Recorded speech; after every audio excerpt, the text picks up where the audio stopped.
Sejam bem-vindos de volta. Nós já estamos na terceira e última parte do nosso Bem-vindos de hoje e porque hoje estamos a celebrar o Dia Internacional da Mulher, vamos terminar esta emissão especial com um importante debate. Vamos falar sobre o colorismo e para falar sobre este tema tenho comigo a Nuna, ela que já é uma cara conhecida do grande público, e a Lívia Zaruti, que nos fala a partir do Brasil. Olá, Lívia. Olá, bom dia do Brasil. Muito honrada pelo convite e nada melhor do que a Zaruti para falar logo justamente do colorismo. Exato. Como é que o Brasil vive esta questão do colorismo? O Brasil que é muitas vezes visto como referência por ser um país que já está muito à frente no que toca a este debate racial, não é? Às vezes muito à frente, outras vezes não tão à frente, mas é visto como um país que muitas questões que nós abordamos aí, cá em Portugal, o Brasil já está na vanguarda deste debate, já está na vanguarda destas questões, e ele perguntar como é que o Brasil vive esta questão do colorismo, como é que olha para esta questão do colorismo e como é que define... Então, primeiramente, gostaria de me apresentar. Eu sou Lívia Zaruti, estou no Brasil, Rio de Janeiro. Basicamente, são mais de 20 anos que eu faço estudos sobre a pauta racial. Já fiz parte do movimento negro do Rio de Janeiro. E em 2009 eu comecei esse projeto que se chama Etnia Brasileira, tanto que é um projeto premiado. Eu consegui, o meu canal é o maior canal e o pioneiro sobre essa pauta relacionada à mestiçagem, a pardos, a indígenas.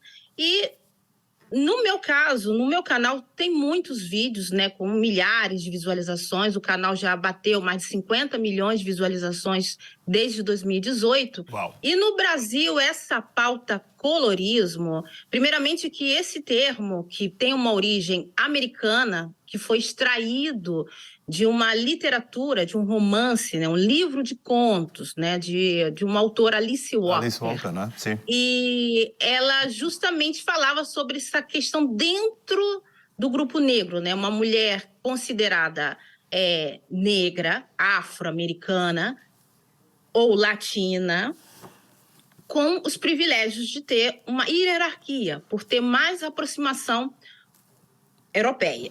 No Brasil, está rolando um pouco de confusão, porque esses termos, essas narrativas muito vindas dos Estados Unidos, não dá para se comparar exatamente à realidade brasileira, por mais que a gente tenha uma história, um passado de abusos. Eu tenho até restrição de algumas palavras aqui, mas nós temos consciência de como foi a colonização, como as mulheres indígenas também foram as principais vítimas. Então, o colorismo no Brasil está virando uma justificativa para definir pessoas mestiças como pretas, ou melhor, negro. Então, isso acaba criando uma contradição, porque ao mesmo tempo que o movimento negro reclama dessa discriminação e também do privilégio de pessoas mestiças e pardas, equivalente a pessoas pretas retintas, porque pessoas pretas retintas equivale a menos de 9% da população brasileira, tá? Então, eu correspondo a uma minoria. A maioria é parda e mestiça. E no Brasil, esse termo colorismo está servindo para justificar a presença de pessoas pardas e mestiças no lugar de pessoas pretas retintas. Na discussão, até mesmo como acontece com essa jovem no lançamento de um livro, quando você vê, são pessoas lidas como latinas, ou até mesmo brancas, se definindo pretas. Então, existe sim essa questão de discriminação, mas eu acho que o colorismo ele entrou como uma pauta para falar de racismo dentro da comunidade negra. Porque o racismo já existe uma hierarquia. Então, aqui no Brasil agora tem uma nova palavra, que é preto de pele branca. Então, se existe preto de pele branca, por que não branco de pele escura? Então, é muito complexo e delicado você querer falar das vivências das pessoas, mas muitas dessas pessoas que defendem o colorismo, eu falo muito sobre colorismo, mas trazendo um contraponto. Então, no Brasil, colorismo existe, na questão, mesmo que eu não utilize muito esse termo, não considero ele o ideal, mas está servindo como justificativa para muitas pessoas brancas e mestiças se considerarem pretas. Não considerando ideal, qual é a alternativa que usa, Lívia? Primeiramente, eu acredito que nós, pessoas pretas, retintas, a gente já definiu o lugar do branco. A gente sabe qual é o branco. É fato que o estudo da branquitude é algo recente, tanto que tem a autora Cida Bento, que ela acabou de lançar, acho que no ano passado, né, o Pacto Narcísico da Branquitude. A gente ainda está estudando a branquitude, tá? Como uma etnia ou como uma raça. A gente sabe o nosso lugar como pessoas pretas. A gente está começando a trazer a nossa história, no Brasil principalmente, leis como cotas, leis, Estatuto da Igualdade Racial, que também precisa ser reformulada. Tudo bem. A questão é que antes da gente definir um termo, a gente precisa também definir o lugar do pardo e do mestiço. Porque senão vai ser uma discussão infinita e sem soluções. Porque a gente cria muitas palavrinhas para responder uma pergunta em modo breve. Como agora no Brasil se fala muito de racismo estrutural. Então, qualquer debate que acontece, qualquer caso que acontece, a pessoa usa apenas a palavra racismo estrutural como resposta. E não tem uma explicação. Então, essa palavra colorismo, eu ainda não vejo uma alternativa além de racismo, privilégio, como já usamos para falar de pessoas brancas. Porque nós já debatemos esse privilégio, essa hierarquia pela cor branca. A questão é que no Brasil, não sei, em Lisboa ou no continente africano, está servindo como justificativa para pessoas brancas e mestiças se considerarem pretas. Elas dizem, é o colorismo. Eu tenho o privilégio em ter pele branca, mas a minha avó é preta e eu me considero preto porque ser preto é um estilo de vida, é uma etnia, é uma cultura, é um estilo de vestir. E nós que somos pretos retintos, que somos apenas 9% da população, a gente fica de fora, porque no Brasil existe leis. Então você ganha R$1 milhão, R$2 milhões, você assume cargos políticos, se você coloca lá na sua ficha que você é pardo. Automaticamente você vira negro, porque no Brasil o Estatuto da Igualdade Racial trouxe em 2010 essa ideia de que no Brasil, eu separei um lápis de cor, né? Como esse lápis de cor aqui, não sei se dá para ver. O Brasil como se fosse apenas esses dois tons aqui, né? Ou você é preto ou você é branco. Então, não existe o meio. E o Brasil é um país extremamente pardo e mestiço, por mais que isso tenha uma herança maldita ou triste. Nuna, esta questão aqui não se coloca desta forma, pois não? Achas que o debate ainda não tem sido feito ao ponto de chegarmos a este nível de profundidade em que a Lívia nos colocou, deste aproveitamento daquilo que é o colorismo? Se bem que esta última parte da intervenção da Lívia, em que ela dizia a questão de haver pessoas que dizem pronto, a minha avó é negra.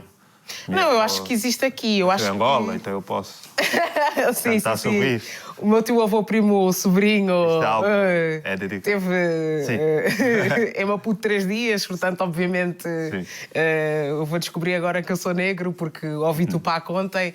Eu acho que este tipo de conversas nós temos aqui. Claro que a amplitude das conversas são diferenciadas, não é? E a quantidade da população mestiça no Brasil não tem qualquer impacto numérico com a população mestiça ou negra em Portugal, não é? Eles são uma maioria no Brasil, enquanto que cá, mesmo as pessoas mestiças são uma minoria e as negras também, de forma muito significativa. Portanto, a forma como a conversa é levada é distinta. No entanto, acho que houve diferentes pontos aqui sobrepostos. A forma como nós vemos o que é negro vai diferenciar de país para país. Dos Estados Unidos, como a Lívia disse, Brasil, na Europa, os afropeus ou os afrodescendentes na Europa, africanos na Europa, têm definições distintas, assim como em África. Dos indígenas e tudo mais, não é? Portanto, até o linguajar que nós utilizamos, cá nós não utilizamos nunca pardos, utilizamos mestiços.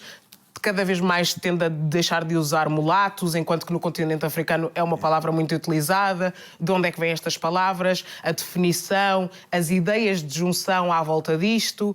Muito vem, lá está, do beber da língua inglesa e a forma como nós pensamos e nós nos descolonizamos. Acho que há algo importante aqui que disseste, que é o facto de que nós, muitas vezes, ainda não estamos num sítio ideal para encontrarmos uma nova linguagem. Eu achei muito bacana o que ela falou, justamente a questão que muitos dos temas não estão sendo debatidos em Portugal, mas também no Brasil, como o lugar da mulher preta retinta. No meu projeto, eu sempre enfatizo a atenção na hora da terminologia.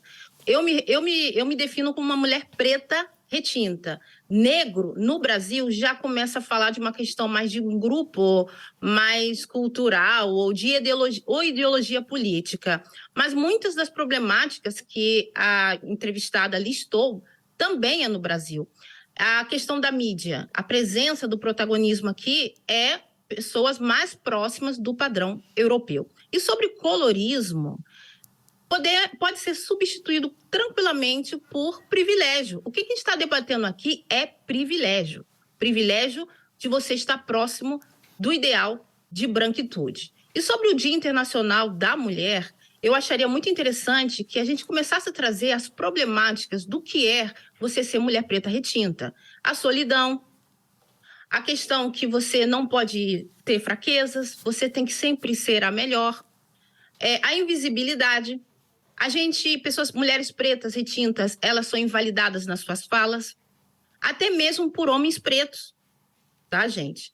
Então, a gente tem que se focar também, principalmente, as nossas vivências. Às vezes, a gente quer ensinar o branco sobre nós e até ensinar o branco sobre algo que ele criou, que foi o racismo. E eu acredito que nós, que somos minoria, seja em Portugal, eu morei na Itália por quase 15 anos.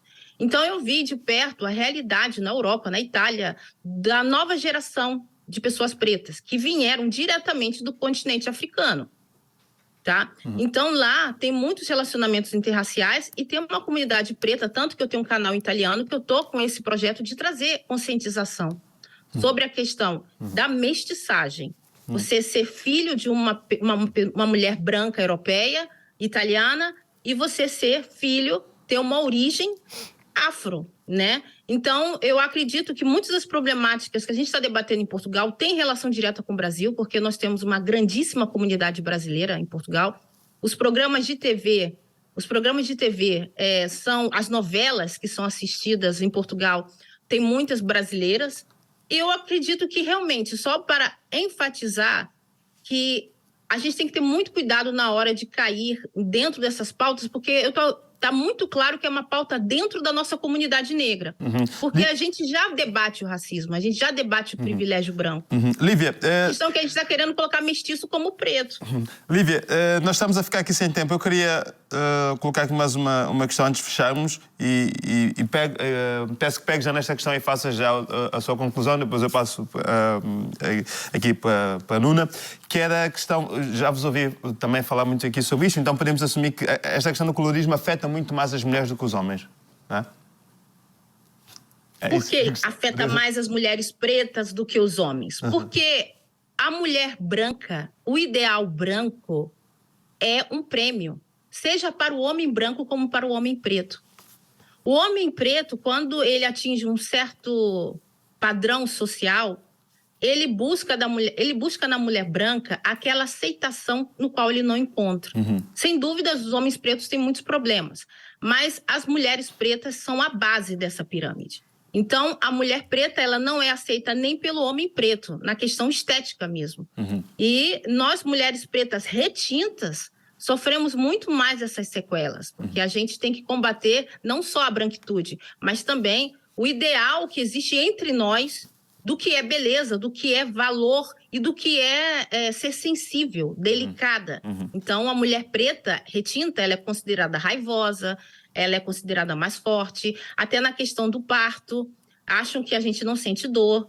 Então, a minha conclusão é que nós temos que, dentro dessa pauta, se vai ser utilizado esse termo colorismo, a gente tem que ter muita atenção para a gente não se distrair e começar a não saber separar onde isso tem relação com a branquitude ou é uma pauta interna entre nós e a gente trazer mais à tona as vivências de mulheres pretas, na questão muito mais íntima, porque tem muita gente se definindo negro porque foi perseguido em loja. Eu nunca fui perseguido em loja. Ou foi parado pela polícia. Lívia, obrigado. Obrigada. Espero vocês lá no YouTube. É só escrever Lívia Zarutti, colorismo, que eu vou estar lá no topo. Fica feito o convite. Obrigado, Lívia. Foi um gosto ouvi-la. Tchau, obrigada. Até uma próxima.